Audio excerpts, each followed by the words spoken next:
Bismillah walhamdulillah wassalatu wassalamu ala rasulillah Sayyidina Muhammad ibn Abdullah wa ala alihi wa sahbihi wa man tabi'ahu ila yaumil qiyamah amma ba'du.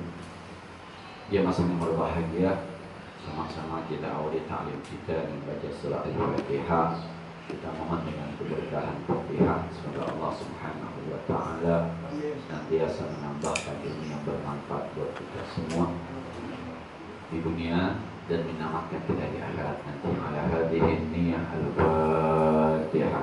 A'udzu billahi minasyaitonir rajim. Bismillahirrahmanirrahim.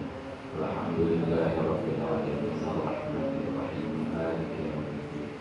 Iyyaka na'budu wa iyyaka nasta'in ihdinas siratal mustaqim. Shiratal ladzina an'amta 'alaihim ghairil maghdubi 'alaihim waladdallin. Jemaah yang berbahagia, malam hari ini kebetulan kitab yang biasa kita baca itu dipegang oleh Zulfi, ponakan saya. Lagi KKN orang. Saya nyari-nyari tadi di rumah ada kitab ini, cuma tandaannya ada dia gitu loh, ponakan. Kita mulai aja dulu ya. Dalam bahasa fikih atau usul fikih ada dikenal istilah maqasidut tasyri'. Maqasidut tasyri' itu, maqasid itu tujuan. Tasyri' itu ditetapkannya syariat. Ulama membuat sebuah rumusan, sebenarnya apa sih tujuan syariat itu ditetapkan. Maka disebut dengan maqasidut tasyri'. Maqsud jamak dari maksud. Maksud itu tujuan. Itu bahasa Arab tuh. Maka ke Arab-Araban nggak apa-apa ya, karena banyak bahasa Arab yang nggak bisa dibuang. Maksud jamaknya maqasid. Tasyri' itu penetapan syariat. Kata ulama, kalau mau diteliti dengan baik, dengan seksama, ada 5 yang menjadi tujuan dari ditetapkannya syariat buat itu. Yang pertama namanya hifzuddin. Agama syariat diturunkan itu dalam rangka menjaga agama kita, memelihara agama kita, supaya kita orang Islam beragamanya itu tetap langgeng. Maka ada perintah-perintah dari Allah yang tujuannya menjaga agama kita. Misalnya sholat, misalnya syahadat, misalnya puasa, misalnya zakat, misalnya haji. Ini yang kadang-kadang nih, ini di luar kemampuan kita untuk membaca. Kenapa zuhur 4 rakaat? Kenapa subuh yang ngantuk betul cuma 2 rakaat? Kenapa mesti ada tahajud sedang enak-enaknya tidur? Kenapa mesti ada duha, puasa Senin Kemis, besok puasa Arafah? Yang haji siapa, yang puasa siapa? Kan nggak nyambung. Nah, dalam ranah ini nih, ulama menyebut dengan istilah ta'abbudi. Ta'abbudi itu sebuah ibadah yang nggak perlu ditanya kenapa. Wes, ikuti saja, manut baik. Dah. Kenapa zuhur 4? Emang dari sononya. Kenapa tahajud? Emang dari sononya. Tapi kalau ini dijalankan terus-menerus, maka keterikatan kita dengan Allah tetap terjaga, maka agama kita tetap terjaga. Soal nanti ada orang-orang yang mengalami sebuah fase, sebuah masa, di mana ketika dia sholat A, sholat B, puasa A, puasa B, ada rasa di badannya, kemudian dia tuangkan dalam sebuah tulisan, itu namanya hikmah, yang masing-masing di kita berbeda. Ada orang yang datang ke rumah saya bilang begini, Ustaz, setelah ngaji sama Ustaz, rezeki saya gampang aja. Dulu saya mau nyari duit 100.000 aja susah. Sekarang 300.000 aja gampang. Padahal saya gurunya aja masih susah nyari duit 300.000. Sampai dia bilang begini, bisa nggak Ustaz tuh yang ngaji hari A tuh diganti kita sama ini? Sebab cara menerjemahkan Ustaz beda dengan menerjemahkan guru yang lain. Dan saya lebih paham. Ternyata kalau saya pakai ngajar, yang orang-orang itu lebih paham dengan apa yang saya dapat dari Ustaz dibanding dengan guru-guru lain. Nah, ini kan hikmah. Artinya dia bisa bilang gini suatu saat, ngaji lu, ntar rezeki lu jadi gampang. Bisa jadi kan? Tapi itu kan belum juga tentu terjadi sama kita orang. Lah gue makin ngaji makin susah aja rasanya. Bisa jadi. Beda. Tapi kan mau rezeki lancar atau tidak lancar, ngaji mah kan tetap. Thalabul ilmi faridatun, nuntut ilmu itu wajib. Ini dalam rangka menjaga agama. Coba kalau tidak ada sholat, nggak ada puasa, nggak ada baca Quran, nggak ada taklim, lalu agama kita apa fungsinya buat kita? Islam berantak pakai sembahyang, udah jangan sembahyang. Islam berantak pakai baca Quran, udah nggak usah baca Quran. Islam berantak pakai puasa, udah jangan puasa. Terus di mana Anda beragama? Yang Anda menyatakan Anda Islam itu mana cirinya? Kayak Islam Nusantara kan gitu. Pak Haji Benny udah lama bikin citra Islam Nusantara. Sebelum Said Agil bilang Islam Nusantara, dia bilang citra Islam Nusantara. Ente orang Islam dari Afrika, kalau masuk Indonesia, ente lihat orang Islam di Indonesia itu punya ciri khas. Pecinya hitam, pakai koko, pakai kain. Ada khasnya orang meninggal pakai tahlilan. Ada khasnya orang Rabiul Awal pakai maulidan, baca selawat sambil berdiri. Ada khasnya mah orang meninggal pakai ganjil kubur. Ada khas dia mah. Itu namanya Islam Nusantara, kekhasan. Yang kadang-kadang kita juga nggak ketemu di Saudi Arabia. Di Saudi Arabia ciri khasnya pakaiannya gamis semuanya, nggak ada yang pakai baju hitam. Itu namanya Islam Saudi. Citranya kayak begitu tuh. Nah, lah kalau sholat nggak ada, zakat nggak ada, puasa nggak ada, haji nggak ada, ngaji nggak ada, terus agama di mana ada? Cuma akhirnya kita terjebak pemahaman kita, agama itu memberatkan. Anda salah gitu. Jangan dibalik. Ayo dah coba, kita agama kita Islam, baca Quran nggak usah, bayang nggak usah, puasa nggak usah, haji umroh nggak usah, zakat nggak usah. Terus yang Islam yang mana?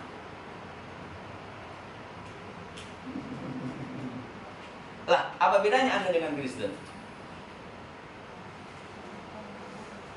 Apa bedanya Anda dengan Buddha? Lah kalau justru ketika kita sholat, dia enggak, Islam gua. Ketika kita ngaji kayak begini nih, dia enggak, Islam gua. Nah, itu namanya hifzuddin, syariat ditetapkan dalam rangka memelihara agama. Yang lagi rame sekarang tuh, ya mohon maaf, sepanjang yang saya paham nih, ada namanya ilmu tata negara. Negara ini harus ditata. Tata negara. Saya waktu kuliah dapat tuh ilmu tata negara namanya. Dari ilmu pidana, perdata, karena saya juga hukum Islam, yang begitu dapat hukum internasional, dapat dah. Ada hukum tata negara. Saya lupa itu ada dua kata, tata sama negara. Jadi negara harus ditata, biar rapi nih negara. Islam datang menawarkan oleh sistem khilafah. Tuh. Barat menawarkan demokrasi. Indonesia perpaduan demokrasi Pancasila. Sama aja.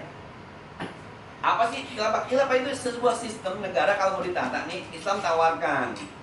Nanti ada sebuah perwakilan rakyat namanya Majlis Syuro. Di dalamnya ada anggotanya namanya Ahlul Halli wal Aqdi. Dia nih Ahlul Halli wal Aqdi bukan pilih gua dong, bukan. Kita lihat ini ulama, ini pakar, ajukan sebagai calon Ahlul Halli wal Aqdi.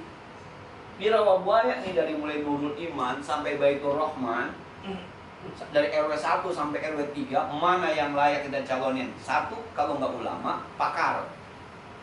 Kita gotong-gotong, nih partai mana yang mau bawa nih calon gua. Jadi dari apa bottom up ya? Iya, dari bawah naik ke atas. Bukan kayak sekarang tuh demokrasi pilih gua dong, bukan gitu, bukan. Jadi kalau yang bukan ulama, bukan pakar, jangan macam-macam, nggak bakal dipilih loh gitu. Maka penunjukan Ustadz Abdul Somad kemarin tuh itu gaya khilafah tuh, karena dilihat dia ulama dan pakar. Bukan dia yang mencalonkan, bukan dia dicalonkan. Tuh, itu syariat diturunkan itu. Nah, dah. Jadi jangan dibalik begini, Islam ya sembahyang mulu, gua capek banget sembahyang puasa mulu. Itu tapi pemahamannya terbalik, jangan begitu. Lah kalau lu Islam kagak sembahyang, lu Islam kagak puasa, lu Islam kagak baca Quran, lu Islam kagak berkurban, lu Islam kagak haji, terus beda lu sama Kristen di mana? Sama aja kalau begitu. Justru yang membedakan Anda dengan Kristen yang Anda Islam nanti bakal masuk surga ya ini gitu. Jangan dibalik gitu, jangan dibalik. Islam mau berat banget tuh ya, bayang pakai 17 rakaat saat.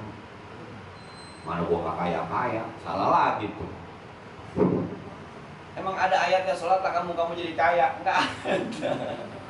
Itu membuktikan bahwa ya Allah, saya memeluk agamamu Islam, maka saya sholat tuh. Dah, ada loh, hifzud din. Jadi syariat diturunkan dalam rangka menjaga agama kita. Jadi ngaji-ngaji kayak begini nih, ini dalam rangka menjaga agama. Kadang-kadang kita bahas yang ke hati, kadang-kadang bahas ke ibadah, kadang-kadang bahas ke akhlak. Itu dimensinya dimensi agama. Walaupun nanti ada yang ta'abbudi, jangan ditanya-tanya kenapa, kerjain aja. Ada yang ta'akuli, ta'akuli memang boleh juga ditanya kenapa.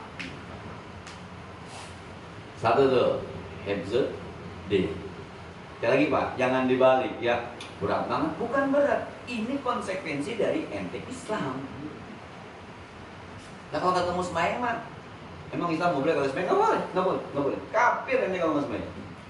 Emang Islam nggak bisa tuh nggak baca Quran? Nggak boleh, nggak boleh. Ini jalan petunjuknya harus Quran. Ente harus bisa baca Quran.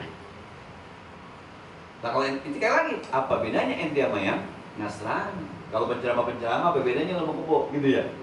Kebo makan lu makan, kebo buang air lu buang air, kebo kagak sembahyang lu kagak sembahyang, kebo tidur lu tidur. Bedanya cuma ketika kita sholat kebo nggak sholat, ketika kita ngaji kebo nggak ngaji. Itu yang membedakan kita, itu agama. Nah, hizbuddin itu. Jadi kalau lagi sholat tuh ini jaga agama kita, ini menjaga agama kita. Ini kadang-kadang kebalik kan, ada banget jadi orang Islam yang puasa pakai sebulan. Itu beda lu sama yang lain pada kagak puasa. Lu puasa Ramadan, yang lain pada kagak berkurban, lu berkurban Ramadan. Itulah agama lu, supaya lu beda sama yang lain. Gitu. Ini berarti lu Islam. Kalau ini lu ketinggalin, ya Islam lu di mana? Maka Islam KTP kan ada Islam KTP. Nah, yang kedua, hifzun nafas. Hifzun nafas itu menjaga nyawa lah kalau bahasa kita. Menjaga nyawa. Syariat diturunkan dalam rangka menjaga kelangsungan hidup kita. Maka ada larangan membunuh. Yang membunuh sengaja, bunuh lagi gitu deh kalau di Islam ya. Pembunuhan ada 3, ada pembunuhan sengaja, ada mirip sengaja, ada kesalahan. Semuanya ada hukumannya. Yang sengaja kisos, kalau dimaafin ya bayar 100 ekor onta. 30, yang 40 masih bunting. Iya nih. Alhamdulillah. Ya Allah.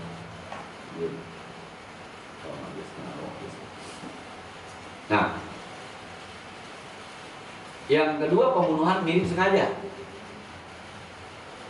Saya bercanda sama Julham. Biasanya sih kalau saya timba pakai sorban begitu nggak ngomong apa, mati. Ininya kan sengaja, tapi tidak mematikan biasanya. Maka ini namanya mirip sengaja. Anak sekolah bercanda, main dorong-dorongan. Anak sekolahan bercanda, apa dikagetin di belakang, woi, gitu. Biasanya kagetin itu kagak mati, ini jantung mati ternyata. Ngagetinnya sengaja, tapi biasanya kagak mati. Ini mati, itu namanya pembunuhan mirip sengaja. Ada hukumannya 100 ekor onta. 20 beda umur, dicicil selama 3 tahun. Ada pembunuhan kesalahan. Yang mau ditembak rusa, yang kena nenek-nenek. Yang mau ditembaknya ayam, yang kena orang sedang bertani. Polisi mau nembak maling, yang kena orang kampung. Itu kesalahan. Selama ada yang meninggal, selama ada pelaku, maka namanya pembunuhan. Tinggal nanti pembunuhannya sengaja, tidak sengaja, atau kesalahan. Qatlu amdin, qatlu syibhu amdin, qatlu khata'i. Dah, tuh. Ada juga syariat-syariat yang larinya ke hati. Sabar, qanaah. Sabar mulu.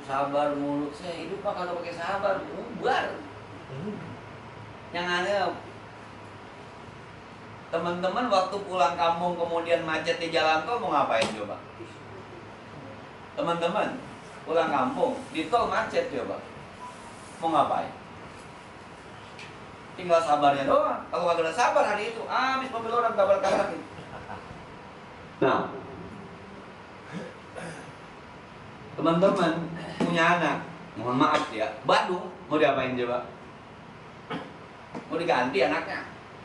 Kok kagak bisa? Emang mau diapain kan anak kita tuh mah?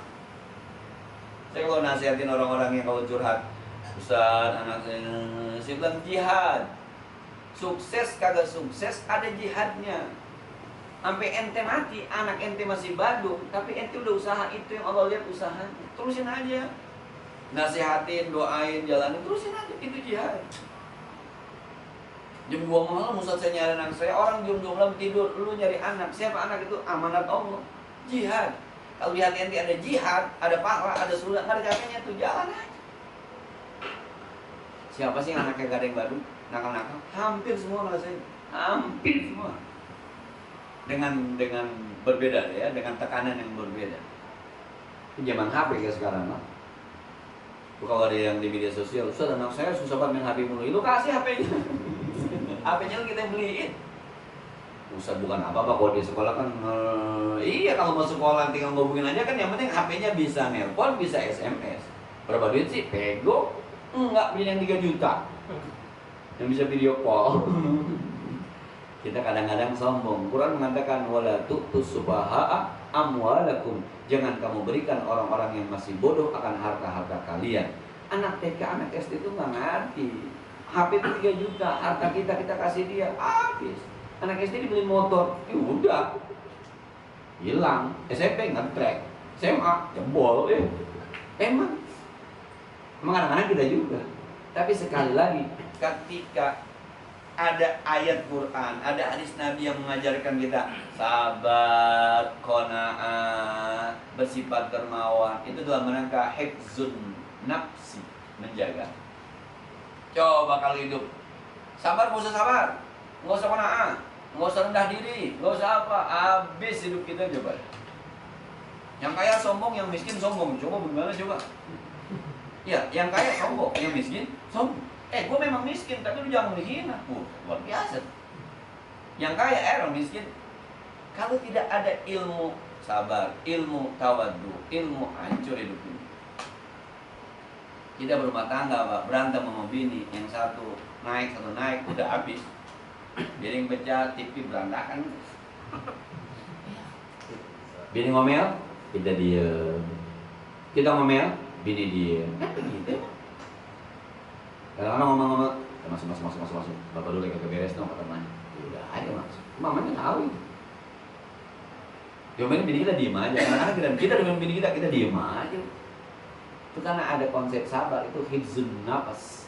Jiwa kita tuh dijaga oleh Allah Subhanahu wa ta'ala. Maka jangan bilang sabar mulu. Isen-isen kagak ada sabar, udah mati dari kemarin lu. Bukan kalau kita nggak mau sabar, orang lain kagak mau sabar, habis. Indonesia nih kalau kagak pada sabar, ya nggak ada yang dipotong dari kemarin.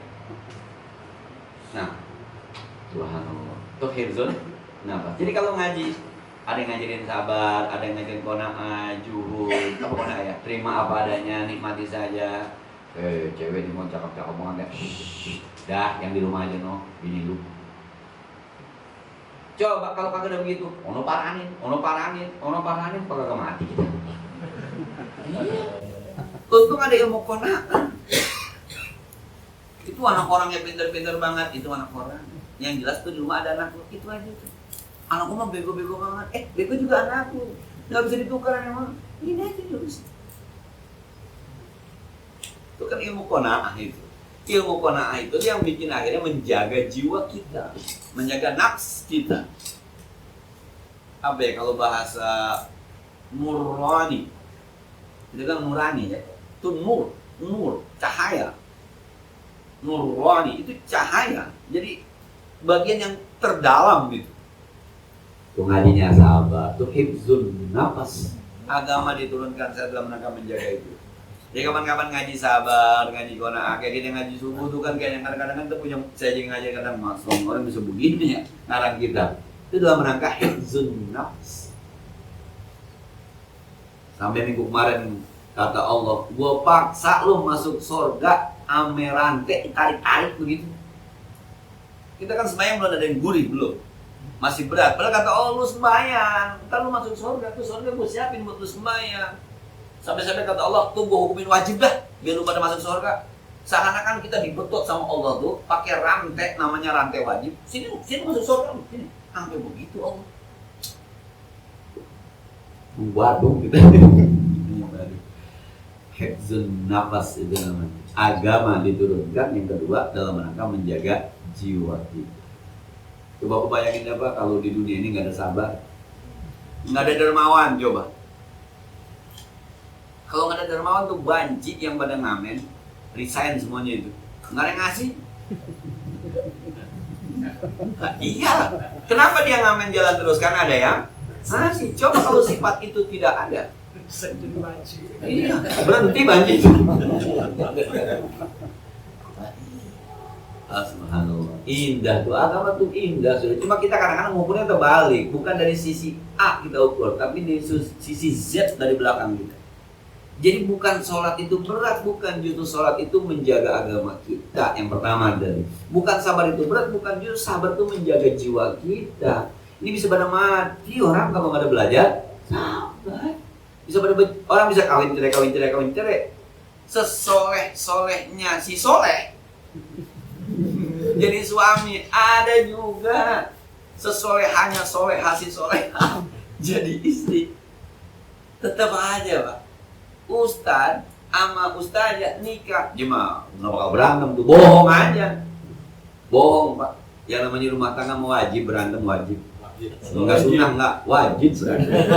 Pasti ketemu pasti. Coba saat itu kalau tidak ada hifzun nafas, tidak ada ayat suami pemimpin daripada istri, istri harus taat sama suami, berikan hak suami, berikan hak istri, berikan segala macam, bubar kita bu. Nah, bersyukurlah Allah menjaga itu. Dua tuh, hifzun nafas. Yang ketiga, hifzul akal, menjaga akal kita. Maka ada ayat-ayat yang mengharamkan minuman keras. Ada ayat-ayat yang mengharamkan segala macam yang bisa merusak otak. Itu dalam rangka hifzul akal. Sebab ada sebuah hadis, ad-dinu aqlun, la dina liman la aqla. Kalau Anda mau beragama dengan baik, pakai otak Anda. Tidak ada agama baik bagi orang yang nggak ada otaknya. Nggak ada. Kalau nggak ada otaknya udah nggak. Dah. Kalau ada orang ngomong begini misalnya, emang apa sih minuman keras pakai di? Udah apa biarin aja. Yang doya makan aja yang ada. Dah. Nggak usah larang-larang. Kira-kira apa? Kira-kira nih kalau tidak ada larangan minuman keras, yang separuh-paruh imannya juga mabuk mah. Ya. Ya model saya aja bisa jadi, coba gue cobain, bisa begitu. Model saya nih, orang ada larangannya. Untung ada, jadi sebenarnya Islam susah banget ya, gini dilarangkan itu enak, itu nikmat. Salah lu melihatnya. Kalau itu dibolehin, coba lu bayangin, se-Indonesia semuanya mabuk, coba gimana? Coba dah. Jangan di Indonesia, keluarga lu udah berapa gitu ya? Ada 5, semuanya mau konsumsi narkoba. Bagaimana ceritanya? Agama ini turun untuk memperbaiki kita semuanya. Biar pada waras, biar pada mana. Udah hancur dunia nih kalau itu dihalalin. Habis dia. Emaknya ngerokok aja anaknya parah, emaknya ngerokok. Bapaknya ngerokok masih mendingan ya. Tetap kagak benar sih tapi.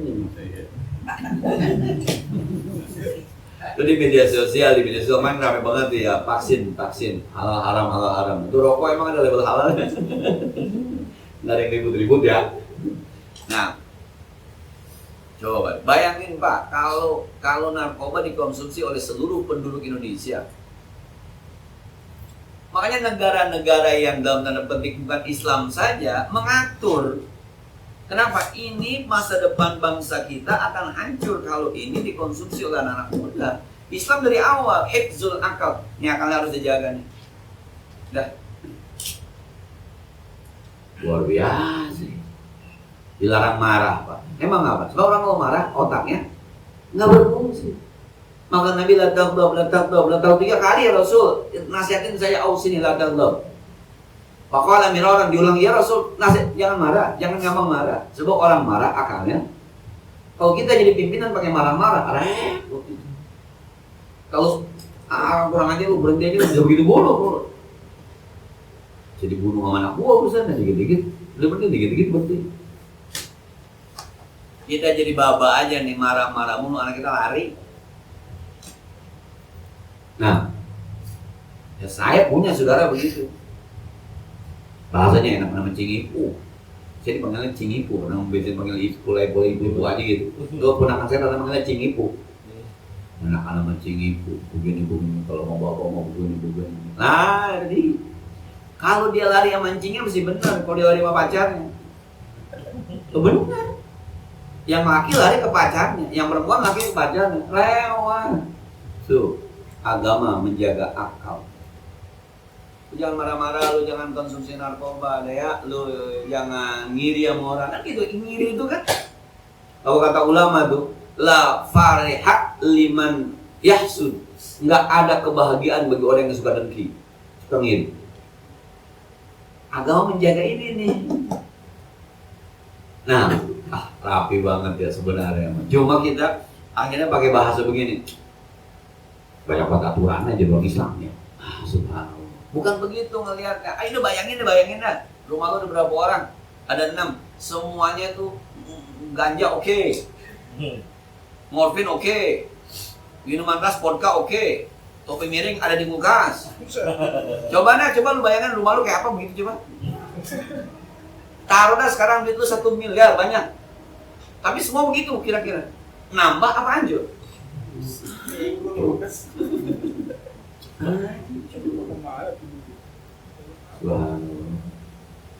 Jangan ngelihatnya dari sisi kita doang. Apa ya? Kalau kacamata mikro kita doang. Kayaknya ribet amat ya Islam. Ribet amat ya. Coba kacamata makro.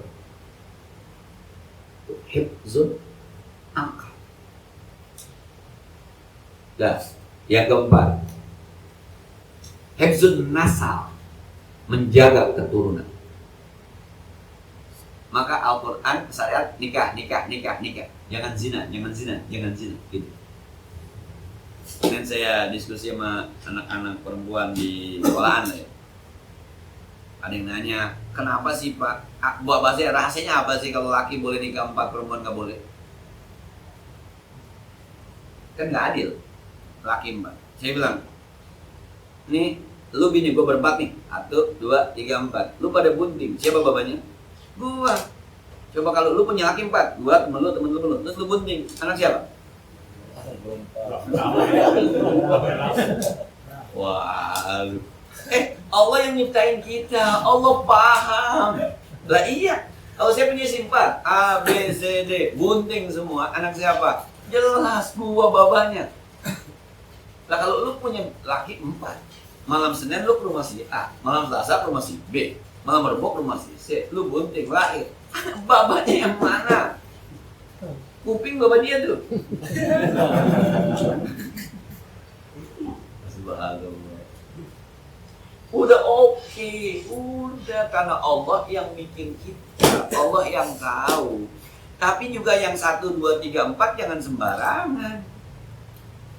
Ini ada aturan mainnya. Wa in khiftum alla ta'dilu fawahidatan, kalau kagak sanggup satu aja. Lagi ayat pertamanya tentang yatim. Apa ya depannya?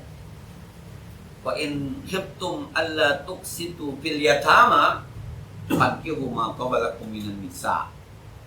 Kalau kamu khawatir tidak bisa adil terhadap anak yatim perempuan yang kamu urus, jadi orang awalnya ngurus yatim perempuan, kaya, dia khawatir nih kemakan hartanya sama dia. Maka kata Tuhan, fankihu ma qabalakum minan nisa. Nikahin dah kalau gitu. Kalau nikahin kan jadi bini lu, berarti hartanya harta bini lu, bukan harta anak yatim. Tuh. Tuh awalnya tuh ayatnya dipenggal di tengah jalan. Fankihu ma qabalakum. Itu faknya jawab dari sana tuh. Wa in khiftum alla tuqsitu fil yatama fankihu. Kalau kamu takut tidak bisa adil terhadap anak-anak yatim perempuan yang kamu rawat, maka nikahilah. Dipotong aja. Nah, saya kalau lagi-lagi sama anak muda tanya, kalau saya tanya Pak, Bapak ada nggak pengen nikah lagi? Sampai saat ini nggak ada. Tahu ntar siang Mas ya? Saat ini di kelas. Sampai saat ini saya tidak ada rencana buat nikah. Setia Bapak ya? Nggak tahu ntar siang Mas. Ini masih pagi sih. Siang saya nggak tahu dari mana. Subhanallah. Itu hifzun nasal tuh. Coba deh bapak-bapak bayangkan kalau se-Indonesia orang nggak ada yang nikah, zina semua. Gimana juga? Baru dilarang aja, separuh zina, separuh kagak, ada penyakit AIDS. Separuh zina, separuh kagak, itu orang udah puyeng ngurusin pergaulan bebas. Separuh zina, separuh kagak aja udah ada anak perawan yang diculik, dibawa kabur ke hotel 3 hari kagak pulang. Lah kalau zina dibolehin. Nah, coba ya. Subhanallah. Tuh agama rapi, hifzun nasa. Kalau masih bisa mah jangan pada bercerai kan gitu. Ada yang berantem nih. Wa in khiftum wa in nusuzuna fa amsiku hakama min ahliha wa hakama min ahli. Suami istri karena daripada ribut nih nggak bisa damaikan, udah dah. Dari keluarga si suami mana, dari keluarga si istri mana, hakaman rapat tuh di berdua. Ini mana ya anak-anak kita ya, ponakan kita itu ya. Nah, sampai begitu tuh Quran tuh ngaturnya. Kalau bini nusud, dia pertama apa namanya? Jauhkan dari tempat tidur gitu ya. Jangan dipukul. Pisahin tempat tidur. Wala tadribuhunna, jangan diatur tuh supaya ini keturunan jangan sampai berantakan. Nah, dah itu hifzul nas. Yang terakhir hifzul mal. Agama diturunkan dalam rangka memelihara harta kita. Kalau rampok, judi, korupsi, apalagi itu maling, mengambil harta orang lain, tidak diatur oleh agama, hancur hidupnya.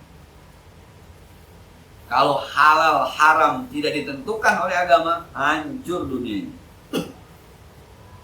Coba deh kita menghayal. Kalau nggak ada yang mengharamkan riba, orang miskin pada mati. Miskin minjem duit bank kagak bisa mulangin. Kalau nggak ada istilah haram, habis sudah. Nah, maka ada istilah wala, kamu jangan wala taqulu amwalakum bainakum bil batil. Kamu jangan memakan harta di antara kalian dengan cara yang batil.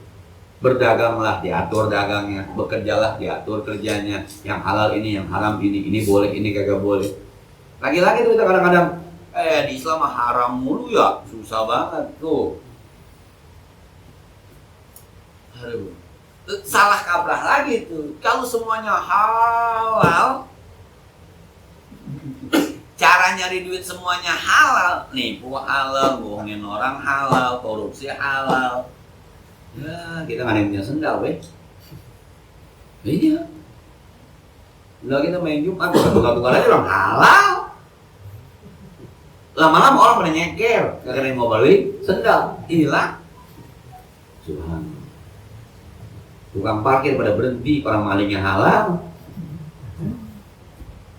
Berantakan. Kita ulang deh. Jadi agama diturunkan, syariat diturunkan, itu punya tujuan namanya maqasid tasrif. Maqasid dari kata maksud jamak, tujuan ditetapkan syariat Islam. Yang pertama, hifzuddin, menjaga agama. Salat, zakat, puasa. Sekali lagi, jangan bilang begini nih, berat amat ya. Islam mah berat banget. Lah, kalau lu kagak puasa, lu kagak sembahyang, lu kagak zakat, lu kagak ngaji, kagak baca Quran, mah apa bedanya lu Islam sama Kristen? Coba dah kalau semuanya agama tidak ada aturan-aturan, ya kagak ada agama. Ateis namanya. Dan yang nggak usah ngaku Tuhan kalau begitu lah, jelas ya. Ikut teori evolusinya Darwin kan? Kita berasal dari monyet. Jadi keluar dari hutan rame-rame. Wah, ada generasi baru monyet keluar. Selama lu keluar dari kemaluan emak gitu ya, berarti lu diciptakan oleh Allah. Yang kedua, hifdzun nafas. Dilarang membunuh, yuk sabar, memaafkan, jangan dendam, qanaah, jangan iri, silaturahmi, hifdzun nafas. Kalau itu nggak ada semuanya, bisa halal maki-maki orang kan, halal maki-maki orang. Ya, sekarang udah bilang hati-hati, jangan maki-maki kiai ya, jangan maki-maki kiai ya, hati-hati. Aduh, udah banyak. Subhanallah. Dan yang ketiga, hifzul mal. Ada lagi menjaga harta. Yang keempat, hifzul nasab, keturunan. Yang terakhir tadi hifzul akal, menjaga. Ada 5. Itu kenapa ada istilah maqasid di tujuan kita dapatkannya syariah. Nah, jadi ngelihatnya dalam kacamata yang luas, jangan cuma beban di kita lalu kita anggap ini agama nggak benar. Padahal baru kita doang yang ngerasain gagal benar. Itu tadi deh. Ada orang ngaji sama saya mengatakan bahwa habis ngaji sama Ustaz, rezeki saya lancar. Wah, luar biasa itu. Tapi ada juga yang ngaji sama saya kagak lancar rezekinya. Ada juga, itu kan hikmah namanya. Saya dapat cerita semacam itu tuh kadang-kadang suka ngeri dua. Main malam minggu ada lagi tuh. Saya ngimpi Ustaz digendong sama Ustaz. Nah, ya. Bini gue juga ngobrol gendong.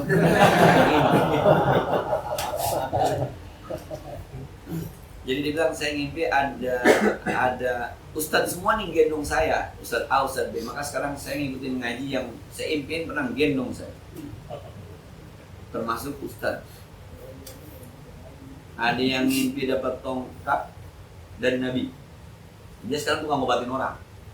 Tapi di dalam awal itu dia cerita, dia dapat tongkat. Ketika Nabi memberikan tongkat, ada Allah yarham Makmun sama saya katanya.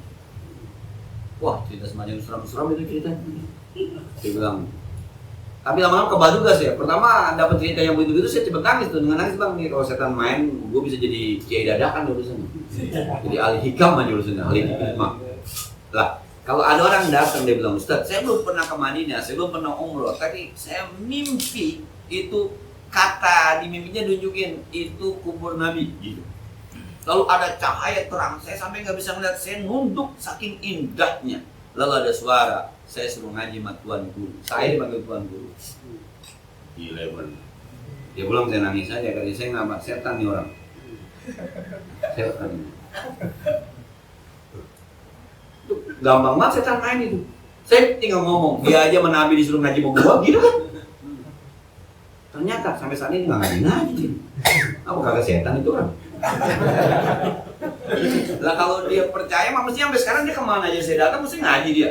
Orang Nabi bilang suruh ngaji sama saya. Awalnya tuh saya nangis, dia ngapa nangis dia ini setan. Ya sekarang ketika orang ngomong begitu-begitu saya udah kebal lah, udah banyak yang kita kayak begini. Gak ada yang benar kali, Ada yang kita tahu dong dia ngimpi sih, nggak ada buktinya. Kita lihat aja kalau ngaji terus berarti benar. Kalau ngaji terus berarti benar. Tanya kita semacam ini. Nah, jadi ketika kita melihat sebuah syariat itu, melihat dalam kacamata yang seluas-luasnya. Jangan kita berat kalau kita anggap agama kagak benar. Aduh, hati-hati. Fotonya semua yang uang ini Inggris gimana, gua doa mulu masih susah-susah gitu. Maka saya bilang, Imam Al-Ghazali mengarang kitab Ihya Ulumuddin ketika dia sudah punya rasa pada tingkatan yang sempurna. Dia tulis. Terus kita baca. Oh harus begini ya, kita amalin. Kagak nyambung lah. Bisa dipaham maksud saya? Nah, apa namanya? Kalau ada minuman begitu ya, udah kita bilang, saya ini teh manis enak banget ya, udah jadi teh manis kita bilang enak. Oh, warnanya harus coklat. Rupanya kita tahu coklatnya doang. Bahwa ada gulanya kan nggak kelihatan. Ada gulanya nggak kelihatan. Dia bikin aja. Oh kita minum pahit ya. Orang masih gulanya belum punya. Dia udah sampai pada tahapan gula. Dia waktu pertama bikin ada airnya, ada gulanya, ada tehnya juga kemanisan pernah. Kurang manis juga pernah. Kurang air juga pernah. Airnya dingin juga pernah. Berkali-kali salah baru sampai pada tahapan nih yang cocok. Ini dia omongin, oh teh manis enak. Orang-orang bikin aja, lah kan gua bikin gak enak ya. Belum sampai tahap. Nah, ya kalau kata Baji Bendi begitu, kayak kita ngelihat Ronaldo main bola, kita ngelihat Roberto Carlos tendang bisa-bisa, bisa begitu. Kita bisa nggak? Enggak. Tapi orang bisa kan? Manusia juga dia bisa. Latihannya berapa tahun? Itu dia. Jangan langsung main bola udah mau kayak Ronaldo, mau kayak Roberto. Baru itu main. Udah mau tendangan bisa. Bola baru megang. Paham maksudnya itu? Iya. Jadi kalau Yusuf maksud kita, lu mau kaya sedekah, dia udah sampai. Dia pernah di penjara, dia pernah dagang es di Kalideres, dia pernah susah kemari, kemudian teruji badannya, teruji jiwanya, sampai pada tahapan sedekah, lu kaya. Ada orang ngamalin, mana gua gak kaya-kayanya sendiri. Tapi memang harus dimulai. Nah, kalau guru saya tuh ngomong gitu, yang penting berkah hidup.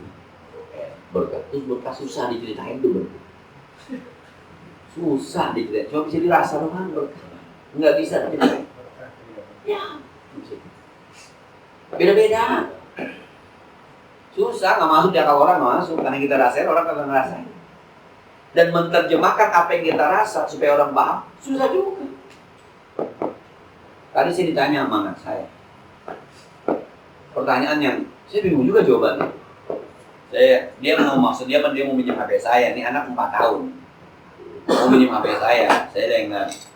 Ya kalau berita hari ini kan berita heboh. Dia tanya, Abi lihat apa?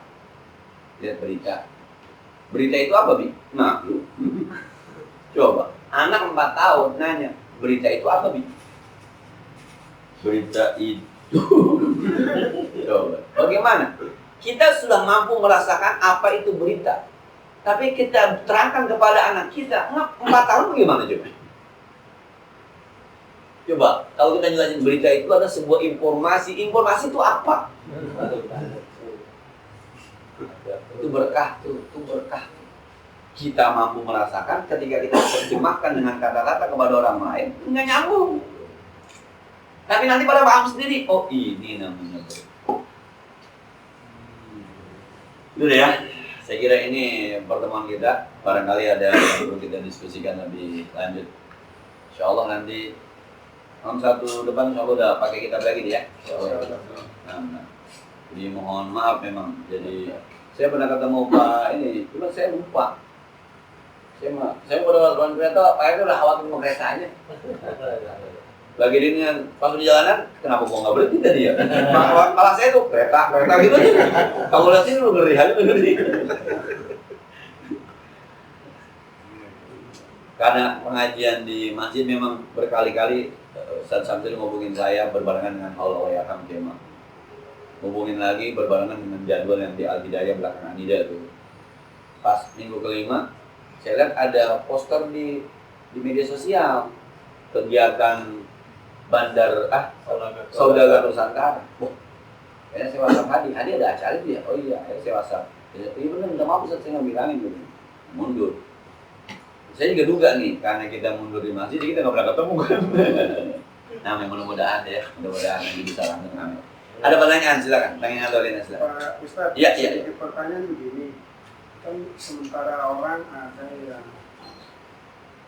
bisa merasakan nikmatnya sholat, sementara terkadang kita biasa aja itu. Nah, itu bagaimana ya? Oke. Quran mengatakan wabtaghu ilaihil wasilah. Carilah pelantara menuju Allah. Teman-teman, kalau lagi sembahyang imam suaranya enak, nikmat nggak? Itu salah satu wasilah. Kita nggak paham, tapi kita merasa nikmat. Ya membaca Bismillahirrahmanirrahim. Alhamdulillah. Enak kita nggak paham kita, tapi merasa nikmat. Itu satu namanya wasilah. Kedua, teman-teman kalau sembahyang jamaah, mas sembahyang sendiri, mana lebih tenang? Jamaah. Itu wasilah namanya. Jamaah. Cuma kadang-kadang jamaah ketemu imam yang suaranya kagak enak. Aduh. Tuh. Jadi kan kita masih amatiran, bahasa kita masih amatiran gitu. Jadi memang itu sebetulnya jamaah itu dalam rangka itu tuh memunculkan kenikmatan. Ternyata ada teman-teman yang menurut saya dia nggak paham bacaan, tapi ketika keseringan jamaah, dia bilang begini, kenapa ya Ustaz? Sekarang saya kalau pakai jamaah tuh rasanya ada yang hilang. Padahal kalau kita lihat dia bisa ngaji juga masih banyak baca Quran masih banyak salahnya. Tapi kan emang rajin jamaah, sampai ada bahasa tuh. Saya kalau kagak jamaah tuh pasti ada yang hilang. Itu pelan-pelan udah nikmat tuh sholat jamaah. Nah, jadi itu wasilah. Teman-teman sholat nih, mohon maaf ya. Yang pakai kaos, sama yang pakai koko, pakai kain, pakai peci. Ada rasa bedanya nggak? Beda. Itu wasilah. Nah. Teman-teman pakai lepis, pakai kaos, nggak pakai peci sembahyang. Ada nggak bedanya? Itu namanya wasilah. Nanti akan ada orang-orang yang udah nggak perlu itu lagi. Dia mau pakai apa? Udah nikmat. Itu barangkali itu belum kelas kita gitu. Kita belum sampai taman itu. Nah, anak SD suruh baca di dalam hati. Nah, kagak bisa lah. Anak SD baca dalam hati. Maka anak SD bacanya perjanjian Greenfield. Perjanjian terjadi di gitu. Anak SD. Coba anak kuliah. Baca gitu. Perjanjian enggak anak kuliah. Ya tapi dia udah baca. Paham maksudnya? Orang-orang kita masih harus bajunya, masih harus jamaahnya, masih harus imamnya pilihan, masih harus masjidnya rapi, bersih. Masjid yang mana sama AC-nya beda nggak rasanya, Mbak? Itu kita tuh. Tapi nanti pelan-pelan seperti anak SD menjadi anak kuliah. Nggak perlu lagi baca pakai suara keras, tapi sudah terbaca. Tidak perlu lagi baca lama, kagak paham, tapi cukup baca dikit bisa paham. Satu saat nanti. Tapi harus dimulai kan, SD harus dimulai. Kalau SD kagak dimulai sampai SMA baca kencang aja bajunya tuh. Rawa buaya kanan, gitu dibilang. Tapi kalau yang udah biasa, nggak pakai ngomong juga kanan. Gitu ya. Jadi wabtaghu ilaihil wasilah. Maka kalau teman-teman yang pakai gamis itu dalam rangka wabtaghu ilaihil wasilah. Teman-teman yang kadang-kadang pakai sorban dalam rangka wabtaghu ilaihil wasilah. Nah, dulu sih waktu zaman kuliah tuh Ustaz Bukhari Yusuf tuh paling enak zaman saya kuliah jadi imam. Pokoknya kalau maghrib jadi imam saya dorong aja Ustaz Bukhari Yusuf. Sudah baca Quran. Kita berasa. Kalau subuh tuh kalau surahnya pilihan tuh Ustaz siapa subuh? Yang tua? Apa? Abdul Mu'in. Itu dia bacaan tajwidnya bagus, kelihatan dia sedikit paham terjemahnya. Maka intonasinya itu Ini mas saya ya, minta maaf, ini mas saya. Intonasinya. Ustaz Amin, kalau lagi imam. Saya merasa ke bawah aja dengan alur surahnya. Alur surahnya. Apa kalau baca ayat yang di akhir surah Az-Zumar? Wasiyaqal ladzina amanu ilal jannati zumara. Pelan-pelan tuh, pelan-pelan. Nah, baik.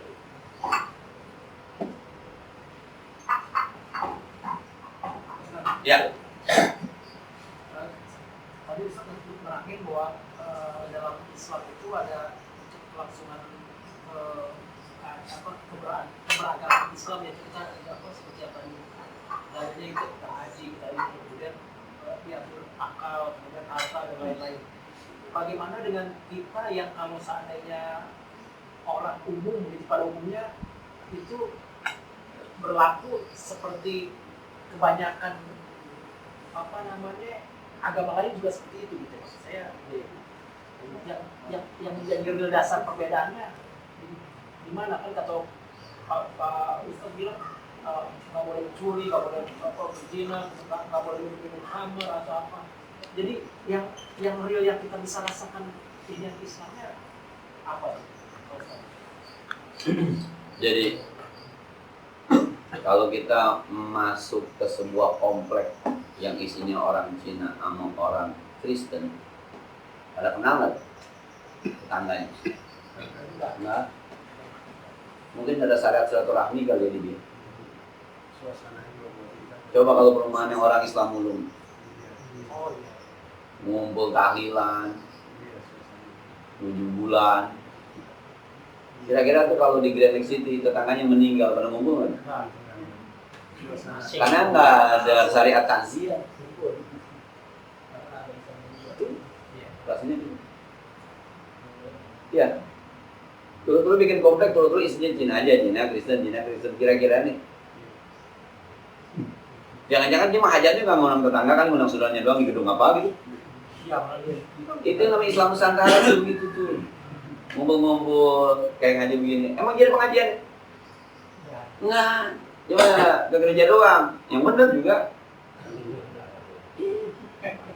Itu tuh rasanya juga. Maka ada yang bilang yang rapi Islam, Islam. Lah kan kita nggak ada hubungan keturunan lu anak engkong gua, nggak ada kita ini. Kita dikit cuma satu ngaji, iya ngaji wajib, ngaji aja. Coba dia, ada yang kumpul-kumpul gitu. Nah, maka lihat ketika ada bencana yang banyak nolongin orang Islam, mana ada Cina kerja bakti? Benar. Mana ada Cina kerja bakti? Emang kagak ada, nggak ada syariatnya, dia nggak punya syariat. Dia kalau mohon maaf ya, itu kalau ada sebuah hotel yang bilang hotel Pak, kalau di sewa Cina jorok Pak. Jadi dia mau bersih kan ada pembantu. Dia sendiri nggak jorok di sini. Jadi ada pembantu. Orang Hongkong pada rapi itu karena orang Indonesia yang jadi pembantu. Orang Taiwan tuh rapi karena ada Islam yang jadi Indonesia jadi pembantu. Kesadarannya sebenarnya sama aja Pak. Sama dalam dari Islam ada aturan main. Itu bahasanya. Iya. Coba ada rasa. Itu sayangnya tuh belum ada yang membahas kasus itu ke dalam situ tuh gitu. Coba disurvei lah. Mana yang lebih manusiawi sebenarnya? Dalam hidup berumah tangga. Sampai ke warisan nih. Kalau hukum Belanda, Pak RT punya selingkuhan misalnya. Itu kalau dia bikin surat wasiat bahwa harta saya buat selingkuhan saya, selesai. Bininya nggak dapet. Emang begitu? Pakai hukum perdata Belanda. Gila kan? Coba Islam, nggak bisa. Bini lu, anak lu, baba lu, emak lu, gitu. Selingkuhan nggak dapet orang lain. Mana yang lebih manusiawi? Coba dah lihat. Sampai saya dulu pernah ketemu orang Batak namanya si Hotan. Saya bilang, kenapa ada kampung Jawa, ada kampung Cina, nggak ada kampung Batak? Pak Ustadz, Batak, kalau ketemu satu komplek pasti berantem. Sebab Batak itu saingan, masing-masing Batak saingan, dia nggak boleh. Maka satu komplek, misalnya di kampung ada Batak satu, pasti nggak ada lagi yang lain. Ada yang lain pasti berantem. Sebab dia saingan, di jiwa itu syariat. Itu punya marga si Hotam. Saya bilang ada kampung Jawa, ada kampung Cina, ada kampung Arab, tapi nggak ada kampung Batak. Saya bilang karena Batak itu saingan. Nah, sama kita kan nggak boleh begitu. Irhamu man fil sayangi silaturahmi kalau kita makan nggak ada saingan. Coba mana ada? Mohon maaf, satu komplek orang Batak semua. Mohon maaf yang Batak, maaf. Ini Batak yang nggak Islam maksudnya mah. Tuh, subhanallah. Coba dah kamu diatur ya Allah. Tapi manusiawi. Tinggal penerapannya aja kita kan. Sadar-sadar kebersihan berdasarkan ayat Quran ini. Sadar-sadar peduli. Nah, gitu. Cukup ya? Dan ada manfaatnya Al-Fatihah. Bismillahirrahmanirrahim. Alhamdulillahirabbil alamin. Ar-Rahim maliki yaumiddin. Iyyaka na'budu wa iyyaka nasta'in. Ihdinas siratal mustaqim. Siratal ladzina an'amta 'alaihim ghairil maghdubi 'alaihim waladdallin. Allahumma shalli wa sallim wa barik wa barik 'ala sayyidina Muhammad wa 'ala ali sayyidina Muhammad. اللهم انفعنا بما علمتنا وزدنا علما ينفعنا ربنا زدنا علما نافعا وارحمنا سؤالا وحسانا ذاكرا قلبا شاكرا اللهم انا نعوذ بك من علم لا ينفع من قلب لا يخشع ومن دعاء لا يشفع من دعاء لا يسمع ونعوذ بك من هؤلاء الاربعه ربنا اغفر لنا ولوالدينا ولمشايخنا ولجيراننا ولمن حكم علينا ربنا اتنا في الدنيا حسنه وفي الاخره حسنه وقنا عذاب النار صلى الله عليه وسلم محمد وعلى اله وصحبه وسلم سبحان ربك رب العزة عما يصفون وسلام على المرسلين والحمد لله رب العالمين السلام عليكم ورحمة الله وبركاته.